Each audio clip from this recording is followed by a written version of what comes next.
Good morning student. हम पढ़ रहे थे हमारे क्लास 10th के साइंस, जिसमें अपना लेसन चल रहा था। हमारा जो 11वां लेसन था मानव नेत्र एवं रंग बिरंग का संसार, वो अपन ने कंप्लीट किया था। लेकिन एक टॉपिक उसका बाकी रह गया, वो आज अपन करेंगे। और उसके साथ नया अध्याय हमारा दूसरा भी शुरू करेंगे, 12वां अध्याय, जिसका नाम है विद्युत। ठीक है, तो थोड़ा सा बचा है, पहले 11th लेसन अपन कंप्लीट करते हैं, जिसमें एक टॉपिक बचा है, सूर्योदय व सूर्यास्त के समय सूर्य का रंग लाल क्यों दिखाई देता है। ठीक है, तो सूर्योदय एवं सूर्यास्त के समय टॉपिक है हमारा आज का, सूर्योदय एवं सूर्यास्त के समय सूर्य का रंग कैसा होता है, इसकी अपन अच्छे से चर्चा करते हैं। ठीक है, तो देखिए सूर्योदय एवं सूर्यास्त के समय रंग कैसा होता है। आप देखते होंगे सूर्योदय जब होने वाला होता है, ठीक है, दो चीजें। एक चीज अपन सूर्योदय और सूर्यास्त के समय, सूर्योदय और सूर्यास्त से जुड़ी एक चीज कल अपन ने पढ़ी थी। क्या पढ़ी थी कि सूर्योदय और सूर्यास्त के समय सूर्य उदय होने से 2 मिनट पहले ही हमें सूर्य दिखाई देने लग जाता है, और सूर्य अस्त होने के 2 मिनट पहले ही, 2 मिनट बाद तक हमें सूर्य दिखाई देता है। वो किस कारण होता है? वो वायुमंडलीय अपवर्तन के कारण होता है। लेकिन सूर्योदय और सूर्यास्त के समय सूर्य का लाल दिखाई देना एक अलग कारण है। वो कौन सा है? वो कारण है प्रकीर्णन। ठीक है, प्रकाश के प्रकीर्णन के कारण होता है। कैसे होता है वो अपन चर्चा करते हैं। तो देखिए, जब क्षितिज के समीप होता है, जब सूर्य क्या होता है, ये हमारी पृथ्वी है, अपन यहाँ खड़े, जब सूर्य ऐसे क्षितिज के समीप होता है, पास होता है, ठीक है, यानी यहाँ तो था पहले ऊपर तक तो वो सूर्य था, ठीक है, अब वो धीरे धीरे अस्त हो रहा है या ऊपर की तरफ आ रहा है।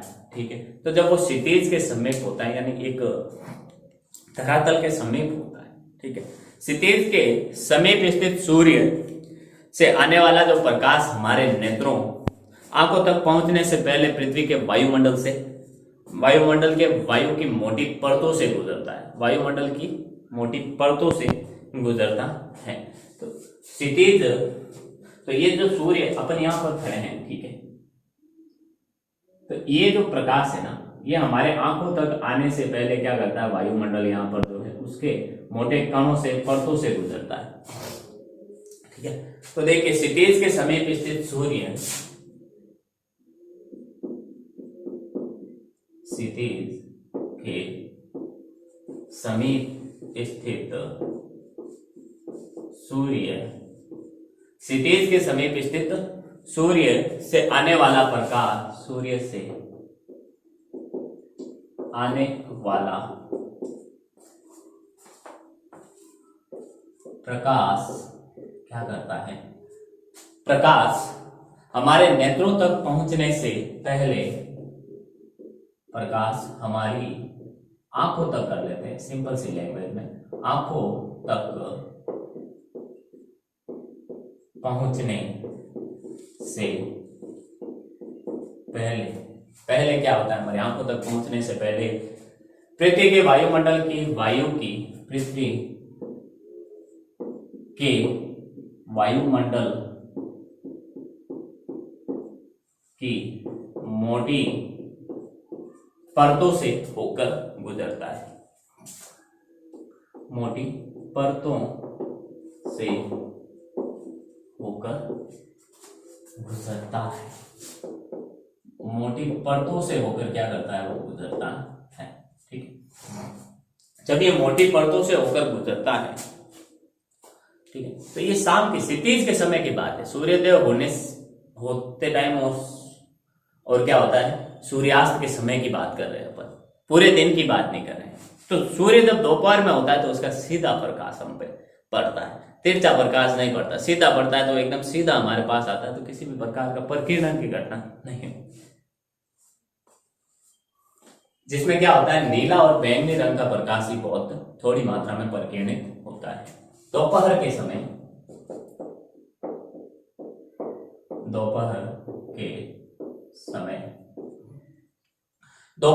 क्या होता है, दोपहर के समय सूर्य श्वेत दिखाई देता है, सफेद दिखाई देता है, श्वेत प्रतीत होता है। क्योंकि क्यों श्वेत क्यों दिखाई देता है, सफेद इसलिए दिखाई देता है कि जब सीधा प्रकाश हम पे पड़ता है तो सूर्य के अंदर के 7 रंगों में से जो नीला और बैंगनी प्रकाश होता है, बैंगनी रंग होता है, वही बहुत थोड़ा बहुत क्या होता है, परिकीर्णित होता है, इधर उधर जाता है, बाकी तो सीधा प्रकाश हम पे पड़ रहा है। क्योंकि क्योंकि नीले तथा बैंगनी रंग, क्योंकि नीले तथा बैंगनी रंग का प्रकाश ही थोड़ा बहुत प्रकीर्णित होता है, थोड़ा बहुत प्रकीर्णित होता है नीला और बैंगनी रंग का प्रकाश ही, बाकी तो कोई प्रकीर्णन की घटना नहीं होती है किसी भी रंग, ठीक है। लेकिन क्षितिज जब शाम के समय या सूर्योदय के समय क्या होता है, ठीक है, शाम या क्षितिज के समय, सूर्योदय और सूर्यास्त के समय क्या होता है, सूर्योदय और सूर्यास्त के समय जो कम तरंगदैर्ध्य का प्रकाश होता है ना, वो अधिक प्रकीर्णित होता है, ठीक है। कम तरंगदैर्ध्य का जो प्रकाश होता है वो अधिक प्रकीर्णित होता है भाग, और अधिक तरंगदैर्ध्य का प्रकाश प्रकीर्णित कम होता है, कम प्रकीर्णित होता है, कम अपने, जिसका तरंगदैर्ध्य ज्यादा होगा वो अपने सीधे रास्ते पर चलता जाएगा, वो अपने रास्ते से विचलित नहीं होगा। लेकिन जो जिसका तरंगदैर्ध्य कम होगा वो अपने रास्ते से क्या हो जाता है, विचलित हो जाता है, ठीक है। तो देखिए, कम तरंगदैर्ध्य का प्रकाश अधिक प्रकीर्णित होता है,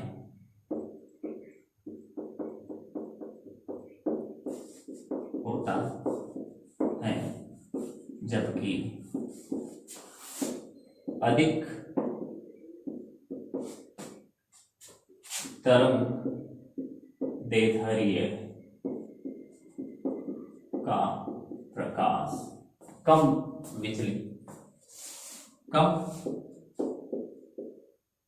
प्रकीर्णित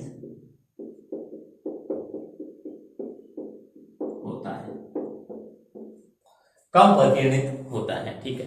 तो देखिए, तो सूर्य के प्रकाश में जो लाल रंग होता है ना, उसका तरंगदैर्ध्य सबसे ज्यादा होता है, रंग के प्रकाश का तरंगदैर्ध्य सर्वाधिक होता है, सबसे ज्यादा होता है, इसलिए लाल रंग का प्रकाश क्या होता है, सबसे कम प्रकीर्णित होता है और वो हमारी आंखों तक पहुंचता है सीधा, ठीक है। यहां देखिए, इसको अपन ऐसे समझते हैं, पृथ्वी है अपनी यहाँ खड़े हैं, ठीक है, और ये सूरज यहाँ पर है, ठीक है। तो सूरज यहाँ पर है क्षितिज का, यानी ये इसकी क्षितिज, ये इसकी सीधी रेखा, सूर्य यहाँ पर है, अस्त होने वाला है धीरे धीरे, ठीक है। तो इससे निकलने वाले जो बाकी प्रकाश होते हैं, ठीक है, लाल को छोड़कर, उसका तरंगदैर्ध्य तो कम होता है, तो वो इधर उधर चले जाते हैं। लेकिन यहाँ से आने वाला जो लाल प्रकाश होता है, वो तरंगदैर्ध्य उसका ज्यादा होता है, तो वो ज्यादा विचलित नहीं होता और हमारी आंखों तक पहुंचता है। तो जब लाल रंग ही हमारी आंखों तक पहुंच रहा है, तो सूर्य हमें कैसा दिखाई देता है, लाल दिखाई देता है, बाकी रंग नहीं दिखाई देते। सारा प्रकाश आता, सातों के सातों रंग तो हमें श्वेत दिखाई देता, सातों में से कोई भी नहीं आता तो हमें काला दिखाई देता। लेकिन अगर सातों में से जिस कलर का आ रहा है प्रकाश हमारी आंखों तक, वैसा दिखाई देगा। तो सूर्य के प्रकाश में लाल रंग के प्रकाश का तरंगदैर्ध्य अधिक होता है,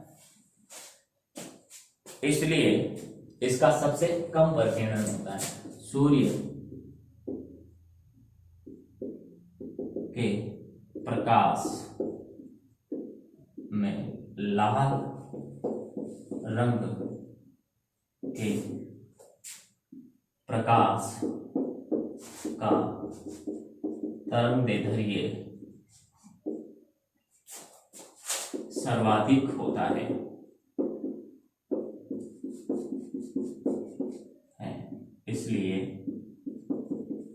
इसलिए क्या होता है, लाल रंग, इसलिए लाल रंग का प्रकाश सबसे कम प्रकीर्णित होता है, इसलिए लाल रंग का प्रकाश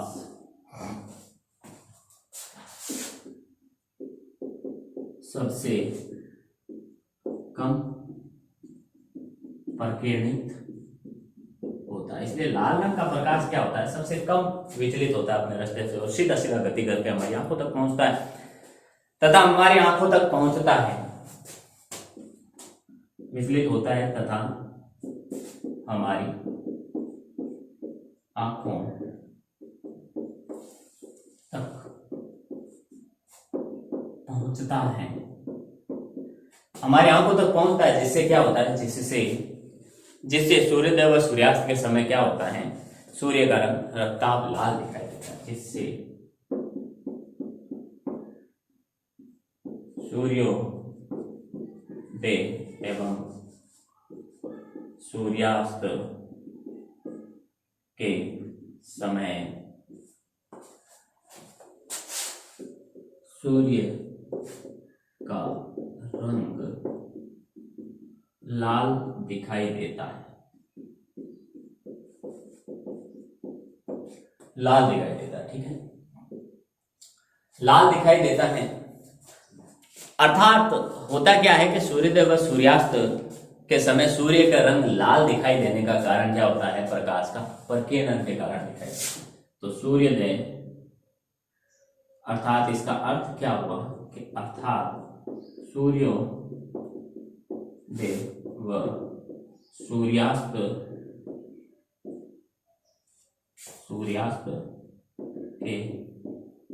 समय सूर्य का रंग प्रकाश के प्रकीर्णन के कारण लाल दिखाई देता है, लाल दिखाई देता है, लाल दिखाई देता है। ठीक है, तो सवाल यहां पर ऐसा बनता है, एक नंबर का सवाल अगर बनता है कि सूर्योदय और सूर्यास्त के समय सूर्य का रंग लाल क्यों दिखाई देता है, तो प्रकाश के प्रकीर्णन के कारण। और अगर पूछ ले कि सूर्योदय और सूर्यास्त के समय सूर्य का रंग कैसा दिखाई देता, 2 नंबर का सवाल आ गया। ठीक है, कि लाल क्यों दिखाई देता है। ठीक है, तो फिर सवाल वही है, नंबर के ऊपर डिपेंड करता है। ठीक है, 1 नंबर का सवाल है तो लाल क्यों दिखाई देता है, प्रकाश के प्रकीर्णन के कारण। ठीक है, और वही सवाल है कि सूर्योदय और सूर्यास्त के समय सूर्य का रंग लाल दिखने का कारण क्या है, समझाइए। 2 नंबर का क्वेश्चन आ गया था, 4-5 लाइनें अपना पूरी लिखनी पड़ेगी। और इसी के साथ हमारा क्या होता है, ये जो लेसन था वो कंप्लीट हो जाता है। तो एक बार क्या करें, आप इसका स्क्रीन शॉट लें, हमारा जो मानव नेत्र और रंग बिरंगा संसार है वो खत्म हो गया है यहाँ पे। इसका एक बार आप क्या कर लें, स्क्रीन शॉट ले लें। तो देखिए, अब हम हमारा लेसन शुरू करेंगे जिसका नाम है विद्युत। ठीक है, ये जो अभी पढ़ा वो 11वें लेसन का पार्ट है, ये ध्यान रखना। अब देखिए आप इस चीज को, विद्युत क्या होती है। विद्युत के बारे में अपन अच्छे से चर्चा करें। हमारे घरों में लाइट आती है, बिजली आती है, ठीक है, वही विद्युत होती है। लेकिन एक बिजली घर से नहीं, वहां से ही शुरुआत करते जहां से विद्युत उत्पादन होता है। विद्युत वहां से बनती है, फिर बिजली घर में पहुंचाई जाती है, जो इलेक्ट्रिक विभाग होते हैं वहां से फिर जो केंद्र होके शाखाएं होती है वहां तक पहुंचाई जाती है एक शहर में, फिर एक गांव में पहुंचाई जाती है, गांव से उस शाखा बिजली घर से क्या होता है, हमारे घरों तक पहुंचती है। ठीक, ये विद्युत एक प्रवाह होता है विद्युत का, जिसे विद्युत धारा कहते हैं अपन। ठीक है, तो अपन उसी के बारे में पढ़ेंगे, विद्युत धारा। विद्युत के बारे में अपन अच्छे से पढ़ेंगे कि विद्युत कैसे चलती है, किस पर निर्भर करती हैं, क्या होता है, कौन सी बाधा आती है। ठीक है, किन चीजों को, विद्युत के जो विभिन्न उपकरण है वो हमारे घर में कैसे जोड़े जाते हैं, कैसे अपन उनसे बच सकते हैं, ज्यादा अगर विद्युत धारा आ जाए तो कैसे बच सकते हैं। बहुत ही अच्छा पार्ट है और सवाल इसमें से न्यूमेरिकल बनता है ज्यादातर।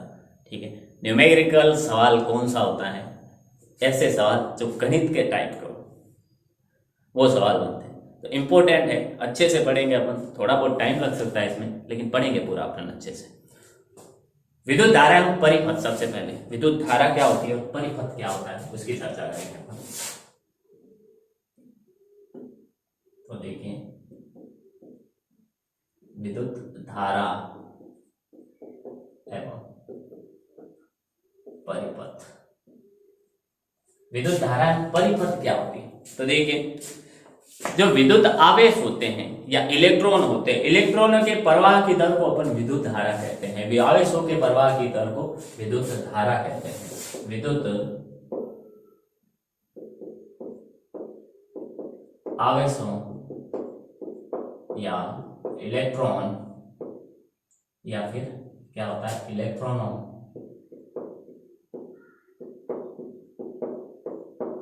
इलेक्ट्रॉनों के प्रवाह की दर को विद्युत धारा कहते हैं। क्या कहते हैं अपन? विद्युत धारा कहते हैं, अर्थात विद्युत धारा कहते हैं। इसे I से दर्शाते हैं। इसे अपन क्या करते हैं? I से दर्शाते हैं, ठीक है। अर्थात विद्युत धारा बराबर आवेश बटा समय, ये इसका विद्युत धारा का सूत्र है। अर्थात I बराबर Q अपॉन T, ठीक है। I बराबर Q अपॉन T। Q क्या होते हैं? आवेश, और T क्या होता है? समय, ठीक है। तो किसी परिपथ में विद्युत धारा के सतत एवं बंद पथ को क्या कहते हैं? विद्युत धारा का जो सतत एवं बंद पथ को क्या कहते हैं अपन? विद्युत परिपथ कहते हैं, ठीक है। किसी विद्युत धारा के सतत एवं बंद परिपथ को विद्युत परिपथ कहते हैं। किसी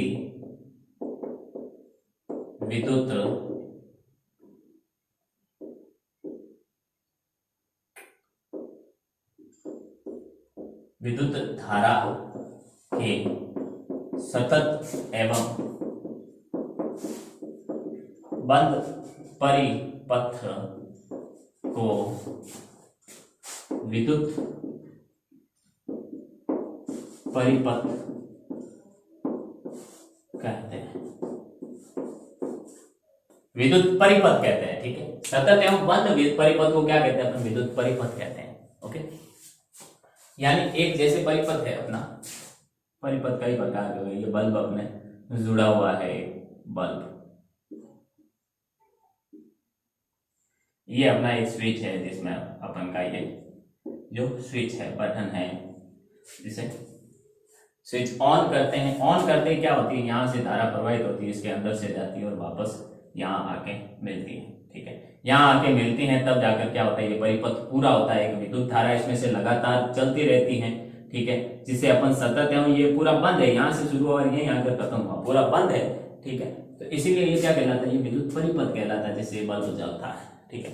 तो विद्युत धारा का सतत एवं बंद परिपथ में प्रवाह को क्या कहते हैं अपन? विद्युत परिपथ कहते हैं या विद्युत परिपथ कहते हैं। जिन परिपथों में धातु तार उपयोग में लिया जाता है, अब जिन परिपथों में धातु तार उपयोग लिया जाता है, ये परिपथ बनाने के लिए, यानी जो बल्ब है उसको प्लग तक ले जाने के लिए धातु तारों का उपयोग किया जाता है, उनमें आवेशों के प्रवाह की रचना इलेक्ट्रॉन करते हैं। उनमें जो आवेश बनाते हैं, आवेशों का जो प्रवाह होता है वो इलेक्ट्रॉन्स के कारण होता है। इलेक्ट्रॉन वो आवेशों का प्रवाह बनाते हैं, ठीक है। तो जिन परिपथों में धातु तार का उपयोग किया जाता है, जिन परिपथों में धातु तार का उपयोग होता है, उनमें आवेशों के प्रवाह, उनमें आवेशों का प्रवाह की रचना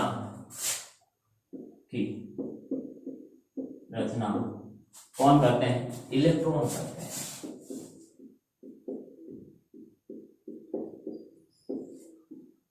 उनमें आवेशों का प्रवाह कौन करते हैं? इलेक्ट्रॉन्स करते हैं, ठीक है। अब आवेशों का प्रवाह कौन करते हैं? उनमें इलेक्ट्रॉन द्वारा आवेशों का प्रवाह नियंत्रित होता है। अब देखिए, जो परिपाटी होती हैं, एक कह सकते हैं, कानून कह सकते हैं अपन विद्युत का, ठीक है, या जो नियमों की एक शब्दावली आप कह सकते हैं, परिपाटी कह सकते हैं जिसने नियम बनाए थे। परिपाटी के अनुसार किसी विद्युत परिपथ में इलेक्ट्रॉन जो क्या होते हैं, ऋणावेश होते हैं, वो क्या होंगे, धनावेश की तरफ आकर्षित होंगे।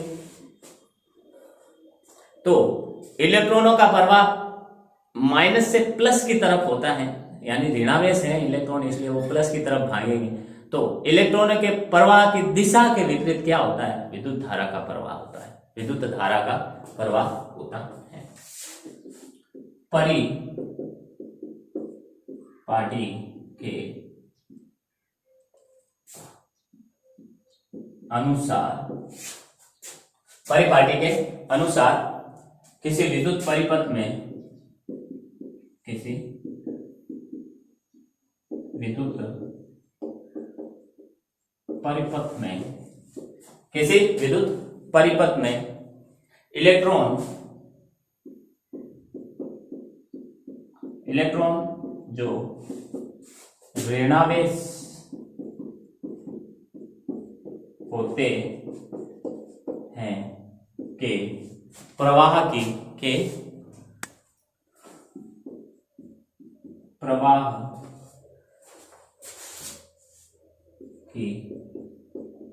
दिशा को, प्रवाह की दिशा के विपरीत दिशा से विपरीत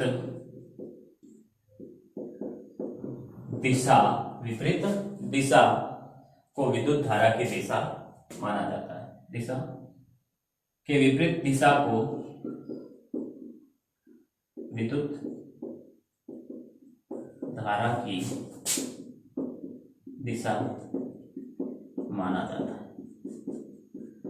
उसे विद्युत धारा की दिशा माना जाता है। यानी अगर किसी परिपथ में देखिए, ये अपना एक परिपथ है, इसमें एक बैटरी जोड़ता है, सेल पर देखते हैं प्लस माइनस का निशान, और उसमें एक अपन यहाँ पर बल्ब जोड़ दिया है, ठीक है।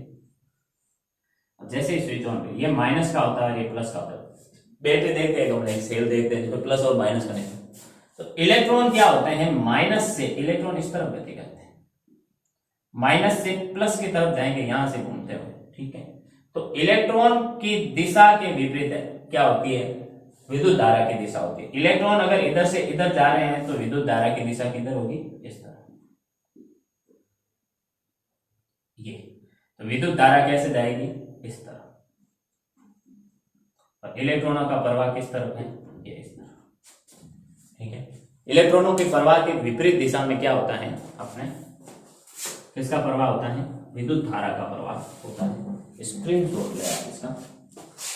आगे अपन चर्चा करें तो देखिए, यदि किसी चालक तार हो, कोई भी चालक हो जिसमें क्या हो, विद्युत धारा का चालन होता हो, यदि किसी चालक के किसी अनुप्रस्थ काट से t समय में नेट q आवेश q प्रवाहित होते हैं, तो यदि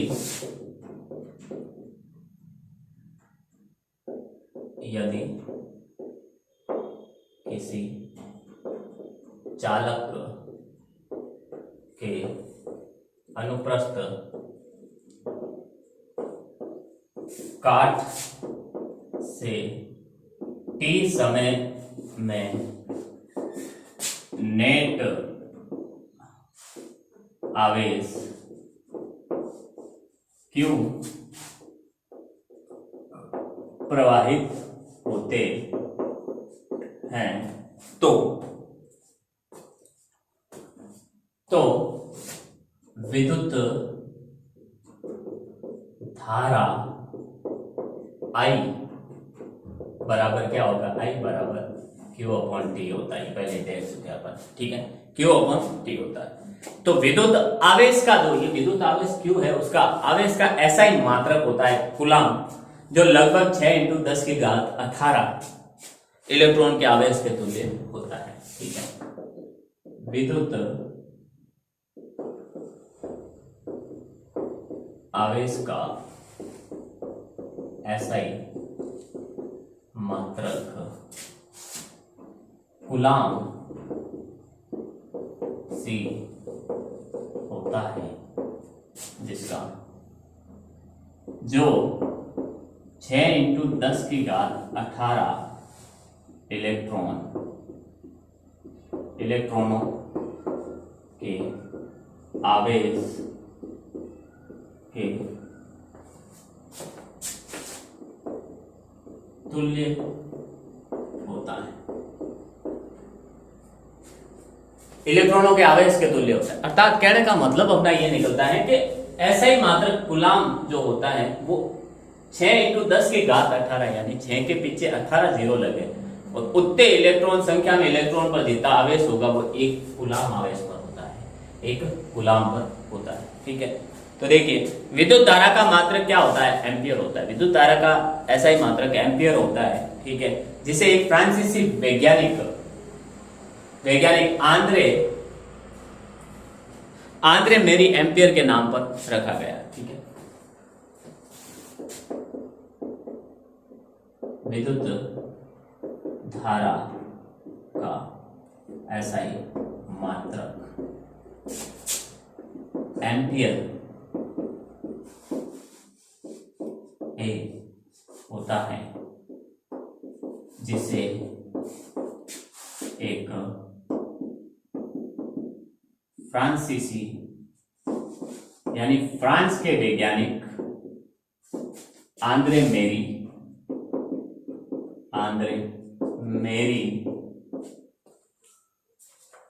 एम्पियर के नाम पर रखा गया है। यानी उनके सम्मान में क्या किया गया है? इस एम्पियर विद्युत धारा के मात्रक का नाम एम्पियर रखा गया है। ठीक है, यदि किसी चालक में देखिए 1 सेकंड में, यदि किसी चालक में 1 सेकंड के अंदर क्या होता है? 1 कूलाम आवेशों का प्रवाह होता है। ठीक है, यदि किसी चालक में 1 सेकंड में 1 कूलाम आवेश का प्रवाह होता है तो उत्पन्न होने वाली धारा क्या होगी? 1 एम्पियर होगी। ठीक है, यदि किसी चालक में 1 सेकंड में 1 कूलाम आवेशों का प्रवाह होता है, आवेशों का प्रवाह होता है तो उत्पन्न धारा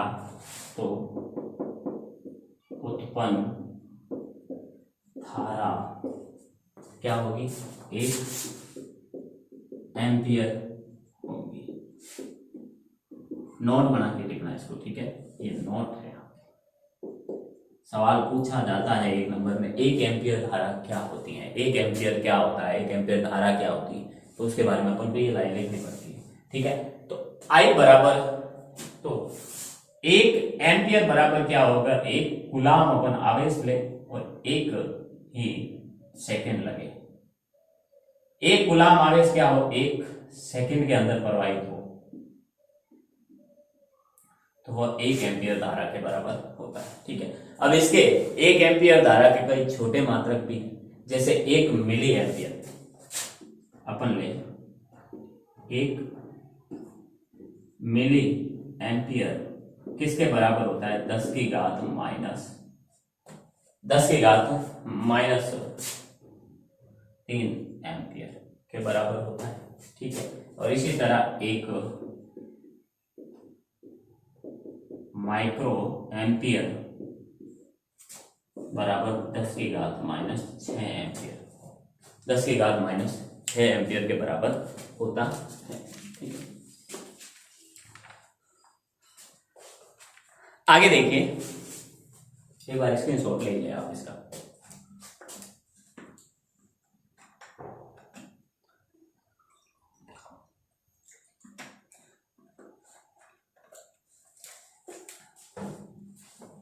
चर्चा करते हैं आगे। 1-2 लाइन और लिखेंगे आज के क्लास में अपन, और अच्छी लाइन लिखेंगे।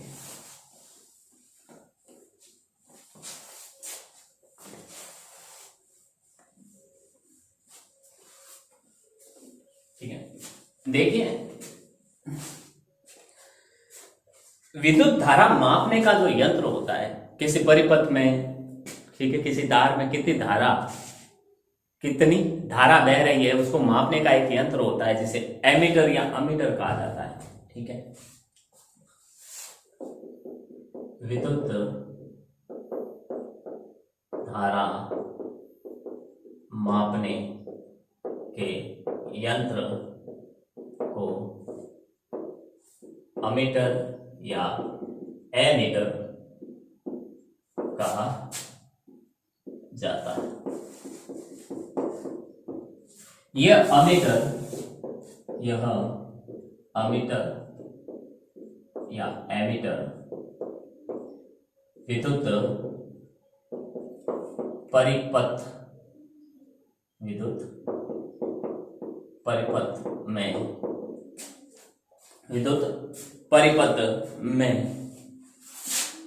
परिपथ के कर लीजिए के श्रेणी क्रम में जोड़ा जाता है या संयोजित किया जाता है, यानी एक श्रृंखला के रूप में जोड़ा जाता है। जैसे बैटरी, एक विद्युत परिपथ का अपन चित्र भी बना लेते हैं साथ में। देखिए एक बैटरी है, ठीक है, ये इसका माइनस, ये प्लस। बैटरी आगे अपने जुड़ी हुई है किधर, ये आगे एक बल्ब से जुड़ी हुई है। ठीक है, बल्ब को जो निशान कहीं पर बल्ब हो तो ऐसे दर्शाते हैं अपन। ठीक है, बल्ब से जुड़ी हुई है, बल्ब से आगे जाकर वो एक यहां पर जुड़ा हुआ है अमीटर से। ठीक है, प्लस माइनस, ठीक है, और फिर यहां आके वो जुड़ा हुआ है एक कुंजी से यानी स्विच से, जो क्या करता है, ऑन ऑफ का कार्य करता है। ठीक है, जब परिपथ में अपन कुंजी लगाते हैं, इसको ऑन करते हैं, तो इलेक्ट्रॉनों का प्रवाह किस तरफ होगा, माइनस से प्लस की तरफ। ठीक है, माइनस से प्लस की तरफ होगा। ठीक है, जब ये इलेक्ट्रॉनों का प्रवाह इस तरफ होता है, यानी इलेक्ट्रॉन इस तरफ प्रवाहित होते हैं, तो हम जानते हैं इलेक्ट्रॉनों की प्रवाह के विपरीत विद्युत धारा की दिशा होगी। तो इलेक्ट्रॉन इस तरफ जा रहे हैं तो विद्युत धारा इस तरफ रहेगी, तो ये विद्युत धारा आई किस तरफ बह रही, इस तरफ बह रही। तो ये एक विद्युत परिपथ है, पूरा बंद है। ठीक, स्क्रीनशॉट लें और अपन इस अध्याय को आज विराम देते हैं इस चीज को।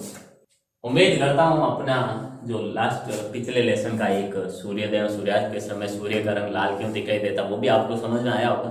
और विद्युत धारा की जो अपन ने चर्चा की है थोड़ी बहुत, ठीक है, जिसमें से छोटे क्वेश्चन बनते हैं, ठीक है, वो अपन आपको समझ में आया होगा। मिलते हैं अपन अगली क्लास में, तब तक के लिए all the best, thank you.